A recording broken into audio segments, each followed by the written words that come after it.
Story 1. I should have sacrificed myself for her plus update. Original post. So I'm not entirely sure if this qualifies as an entitled parent or just someone who's mentally insane, but this just happened a few hours ago, so here goes. I am a 29 male who works for a small hardware store in my city. I'm about 6'2", chubby, but still muscular from all the heavy lifting I do for work. Early this morning, me, and we will call her Nancy 49 female, were at the store before opening to do inventory. It was about an hour before opening and Nancy went outside to grab something from her car. She came back a few minutes later at gunpoint with someone walking behind her. I've never been involved in any kind of robbery before, aside from minor shoplifting attempts, so I froze in place. The gunman pointed it at me, telling me to keep my hands visible and to follow them. Nancy was technically the opening manager and therefore had keys to the store and vault in the back office, so he helped me up while she emptied it. He was gone in about 10 minutes, but it felt like an eternity. Our store doesn't have any kind of silent alarm, so once we were sure he was gone, I went and called 911.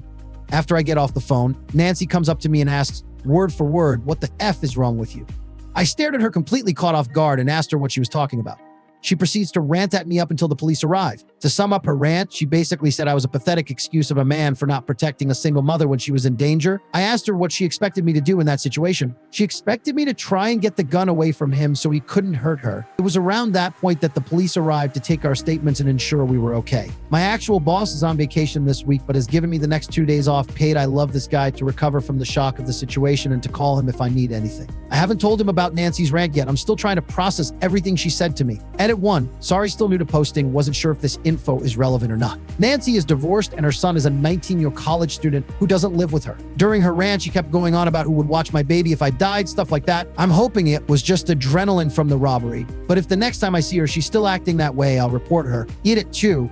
I greatly appreciate the comments people have sent. I didn't think I'd get that many replies. There have been some comments claiming Nancy was in on it. She seemed genuinely terrified, so I doubt she was, but now I can't get that thought out of my head. Now for the tab of comment before reading the update. Hopefully Nancy was just freaking out because of the incident. When she has time to process, she'll see what a ridiculous request that was. If not, she has to quit watching superhero movies. There's always women who think men are some kind of muscular one-hit wonder. Had a friend ask me to help her move. Sure, I'll help.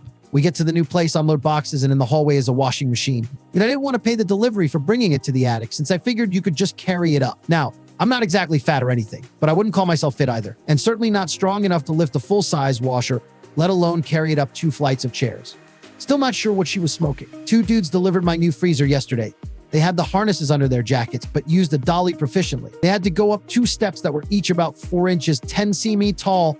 I tipped them a couple of 20s and told them, lunch is on me. 3 moves ago, I carried my washer from the van around the building and into my apartment by myself because my wife is about useless when it comes to moving things heavier than Rubbermaid tote. It's doable, but I would absolutely not recommend it since I was in pain for about 2 to 3 days afterwards from pulling a lower back muscle. Now for the updates. Update 1. Hey everyone, not sure if this is how you do an update, but here goes. I just wanted to start by thanking everyone for the kind words and advice I was given. It was definitely the scariest moment of my life, and I've decided I'm going to look into potential therapy. Before the actual update, I just wanted to explain a few things based on some comments I saw in my original post. 1, the hardware store I work for is small just in the physical sense. It's still technically one of the big name hardware stores in the US, just not warehouse size like the ones with the orange and blue logos. 2, when I said that Nancy had emptied the vault, I wasn't referring to an actual safe lockbox. The vault in our store refers to a small, double-locked room where they store the money orders the store receives from the big armored trucks. 3, Nancy, actually, I asked the HR manager for our store. Because the store manager was out of town for the week, she was the acting store manager along with 1 other person who was off that day. My actual store manager, Nancy, and the 3rd associate are the only ones with keys to the vault. So now for the update. To be honest, I'm not sure if I'm more angry or scared right now, but I got off the phone with my store manager half an hour ago. He was reviewing the security camera footage that was sent to him from his hotel room. I knew the store had cameras.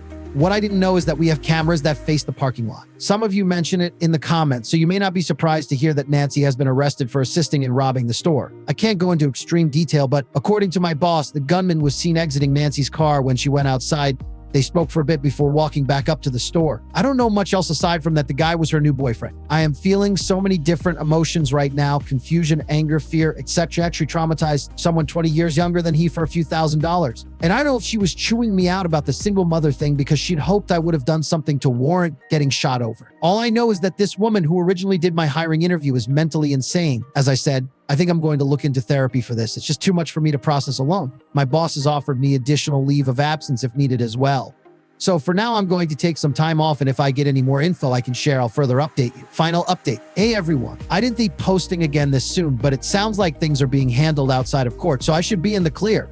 I'm not sure if there is going to be much more of a resolution than this, but if more happens, I'll update you all further. Before I begin, I just want to say that I'm doing okay for the most part. I had my first therapy session 2 days ago, and she seems like a good one, so I'm going to stick with her for now. I told her about my Reddit post, and she thinks that as long as I'm not giving out real names or anything, it could be very therapeutic to discuss what happened to me with others. Now for the update, Nancy's boyfriend is in prison for numerous charges, not contained solely to the robbery. That's the easiest part of this to explain. The rest gets weird. A week ago, I was asked to meet with Nancy and her attorney as she wanted to speak with me. I refused because I'm not at a point where I'm willing to speak with her, let alone look at her.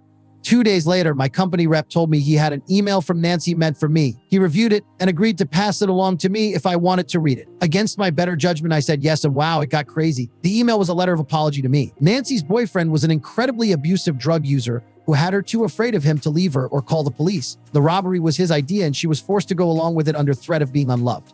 She then apologized for her rant to me, claiming it was because, in her mind, she believed I would have stepped in to save her somehow, and when I didn't, she had a bit of a mental breakdown. There was more to the letter, but those are really the main takeaways. I contacted my rep back, telling him to reply that I appreciated her apology and am sorry for what she went through, but that I will never forgive her for putting me through that, and to never contact me again when all is said and done. The last I heard, she is taking a plea deal. That's really all I have to give you all. I appreciate all of your helpful comments and will continue to answer questions you may have. I'm still in a messed up place mentally, but I'm getting the help I need. Thank you all again, and be safe out there. Eat it. Just wanted to throw this in there because I think there is some confusion. There's no longer a trial. I'm not a witness anymore, nor will anyone be testifying. This is all being settled outside of court.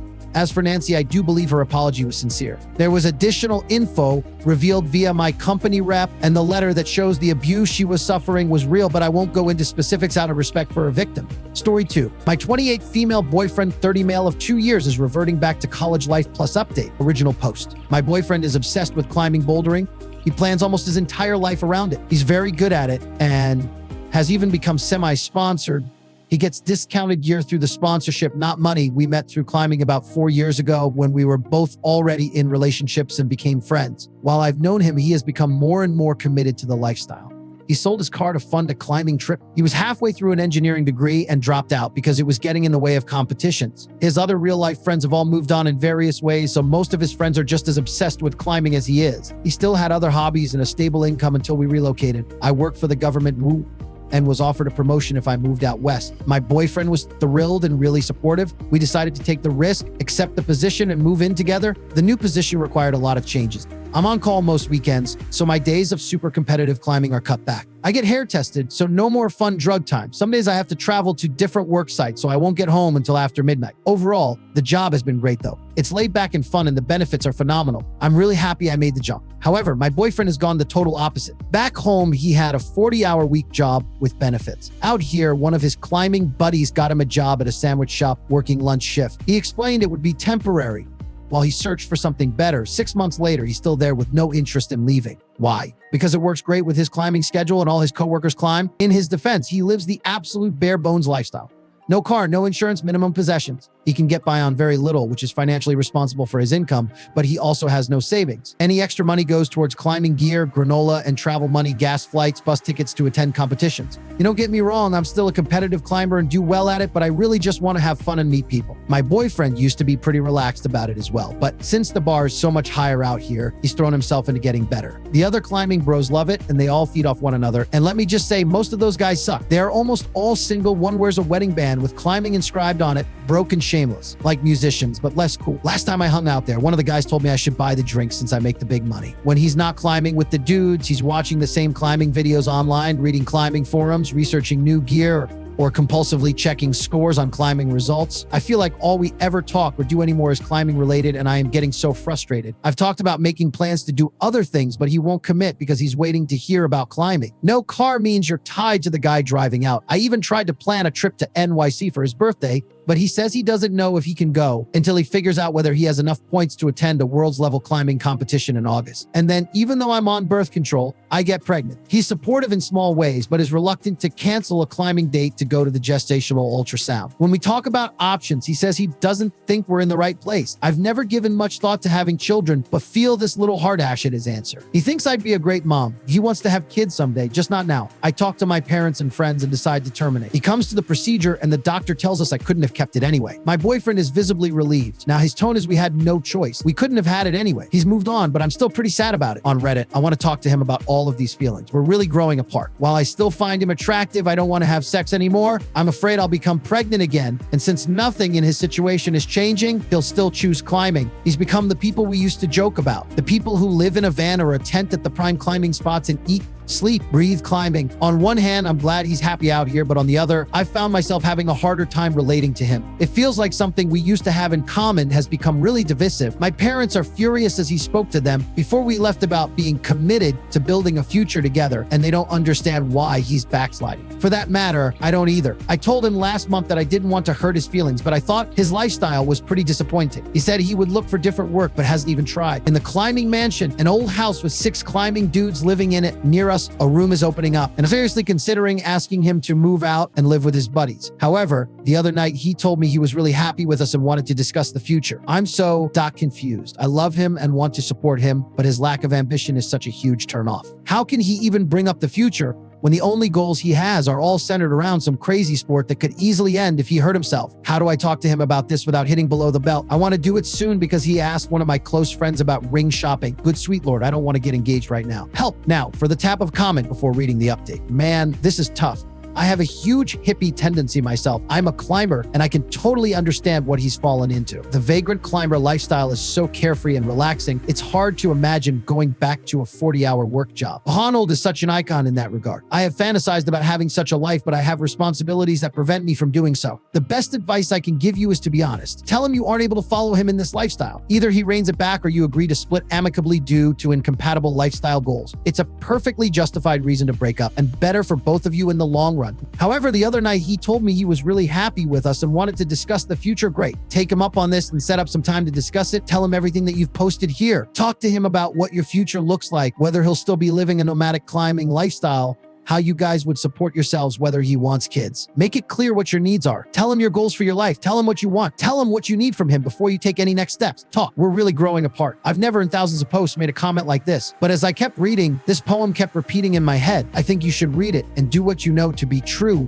Leave. It will make all the difference. Time for talking is over. You know his actions in your time of need. 2 roads diverged in a yellow wood, and sorry I could not travel both and be one traveler. Long I stood and looked down one as far as I could, 2 where bent in the undergrowth, then took the other as just as fair, and having perhaps the better claim because it was grassy and wanted wear, though as for that the passing there had warned them really about the same, and both that morning equally lay and leaves no step had trodden black. Oh, I kept the first for another day, yet knowing how the way leads on to the way, I doubted if I should ever come back. I shall be telling this with a sigh somewhere ages and ages hence. 2 roads diverged in a wood, and I took the one less traveled by, and that has made all the difference. Now, for the update. I didn't think people would care that much about an update, but I keep getting private messages asking what happened, and I've gotten more messages than responses on my post. Apparently, a lot of us have dated climbers. For the sake of ending the story, here's how things went after our post. Work had slowed down a lot, and while I was still putting in overtime here and there, I wasn't really traveling to work sits. We were spending more time together, and I felt like one night in particular was a good time to bring up the subject. The conversation went okay. I told him I was frustrated that he keeps talking about finding a new job, but never follows through. I brought him 2 different work flyers that I thought would be right up his alley. One was for climbing up cellular reception towers. Come on,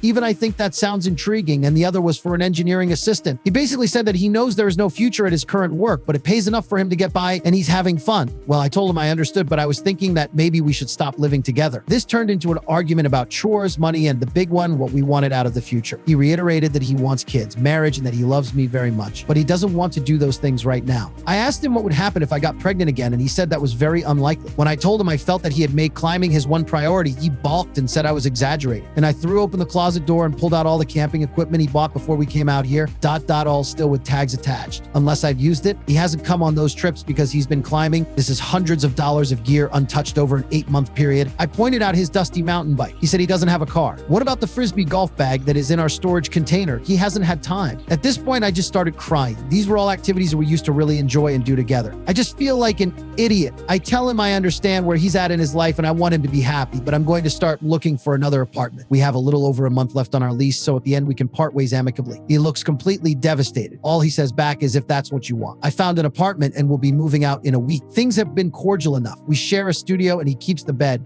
while I sleep in the closet on a camping cot. Hey, it finally got some use. He's moving into the climbing house temporarily, he says. My parents are worried that I'm falling apart, but I feel okay. Sad, but okay. I still really care about him, but I've realized almost all the stress in my life was coming from the energy I was putting into our relationship. Maybe it'll sink in when we finally do split ways. So there you have it. Story 3. Am I the asshole for kicking my brother out of my house after what he did at my daughter's 15th birthday? I am 38. I have a 15-year-old daughter, Emma. For her birthday, I decided to throw a small gathering at our house with her best friend, Mia, and a few family members. My brother, Evan, 45 male, offered to help out. Emma adores Evan. He's the cool uncle who's always joking around and treating her like an adult. I've always been uneasy about how permissive he is, but I never imagined he'd cross such a massive line. The evening started fine with music, snacks, and laughter. At one point, I stepped away to finish some work, trusting Evan to keep an eye on things. And about an hour later, I went to check on them. I couldn't find Emma, Mia, or Evan anywhere. After asking a few guests, someone said they were in Emma's bedroom playing board games. I had a bad feeling about it, so I headed upstairs. What I walked into made my stomach drop. Mia was half passed out, slumped on the bed in Emma's room, barely able to sit up and throwing up all over herself. Emma and Evan were hovering over her, both panicked and trying to keep her awake. They immediately demanded to know what had happened. Emma looked petrified and didn't say much, but Evan calmly, almost nonchalantly admitted he had let them drink. When I pressed for details, he shrugged and said Mia had had about 600 milliliters of vodka. He said it like it was no big deal, casually adding, "It's fine, I was supervising them." I was horrified. Mia was barely conscious, struggling to even breathe properly, and Evan acted like this was normal. I called an ambulance right away, and Mia was rushed to the hospital. The doctors confirmed she had alcohol poisoning. Thankfully, she'll recover, but the situation could have ended far worse. I was shaking with guilt, fury, and disbelief. When I got back home, I unleashed all my anger on Evan. I told him he had crossed an unforgivable line by putting two 15-year-olds in danger. He tried to justify himself, saying teens are going to drink anyway, and he thought it was better if they did it around him. He even smirked while saying it, which made my blood boil. I told him to pack his things and get out of my house immediately. And also told him he's not welcome around Emma until further notice. What crushed me the most was when Emma later admitted, tearfully, that this wasn't the first time Evan had let her drink with him. She begged me not to cut him off and said I was overreacting, claiming Evan didn't mean for things to go so far. She also blames me for ruining her birthday and won't speak to me now. I'm devastated and furious all at once. I feel like I failed to protect my daughter, but at the same time, I can't just forgive Evan for what he did. Emma doesn't see it that way, though, and thinks I'm being unfair.